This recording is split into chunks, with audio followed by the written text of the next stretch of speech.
tous. Non, non, ce que je voulais dire, c'est ce webinaire, c'est vraiment une belle initiative. Et c'est un bel exemple d'une mobilisation vraiment de l'intelligence collective, des expériences, des croisements d'expériences et des connaissances apportées par les uns et les autres pour faire un exercice dont on a fait l'impasse au niveau des centres de décision.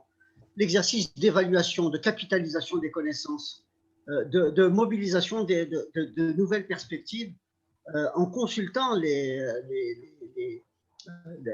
universitaires, les scientifiques, les entreprises, ceux qui ont pris des initiatives, les agriculteurs, etc. Moi, je crois que c'est bon. Il faut dire que par rapport à ce que nous avons fait, c'est une belle avancée.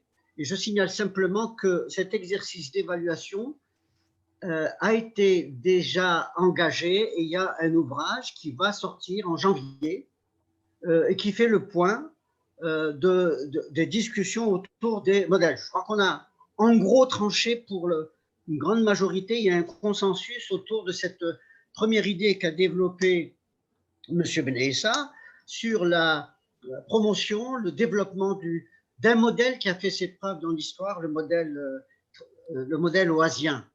Et il y a des mots-clés qui sont revenus pratiquement dans tous les exposés, qui sont extrêmement importants et qui tournent autour de la durabilité des ressources, leur évaluation exacte. Et je crois que les exercices et les communications qui ont été présentées donnent une direction sur les outils à mobiliser pour cet exercice et de manière à fonder des mesures sur des données qui sont vérifiables, qui sont calculables sur le plan économique, écologique, social ou même technique.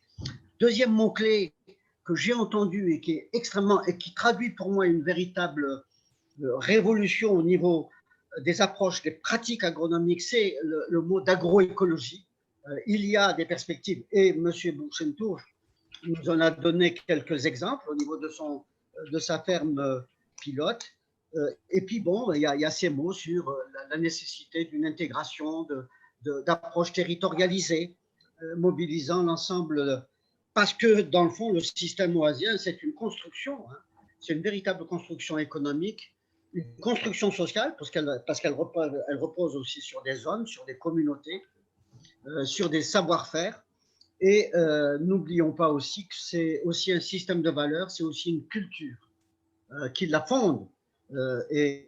Alors, pour conclure, je crois que l'avancée d'aujourd'hui, c'est qu'on nous a, à travers 2 ou 3 exposés, montré les perspectives, la possibilité de développer des gisements à partir d'un pilier qui est le palmier dattier, de développer des actifs économiques, et je pense en particulier à l'exposé de M. Zitouni, de véritables actifs économiques, toute la question étant aujourd'hui, et je pense que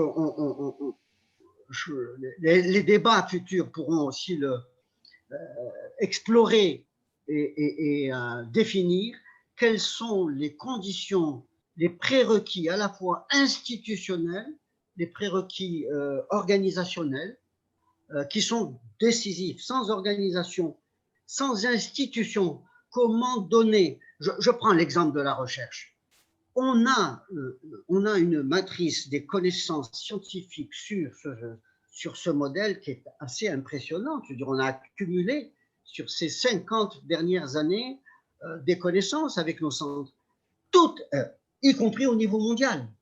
Maintenant, toute la question, comment l'institution étatique peut faire le lien,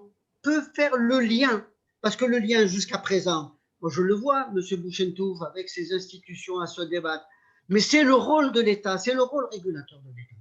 Et j'en appelle, je veux dire, voilà un des prérequis, comment nous pouvons peser, influencer ces décisions publiques et donner aux institutions de notre pays, aux institutions agricoles, à la recherche, à la vulgarisation, etc., chose sur laquelle M. Benessa avait beaucoup insisté, eh bien, donner de la consistance. Voilà. Voilà ce que je retiens. Je crois qu'il y a...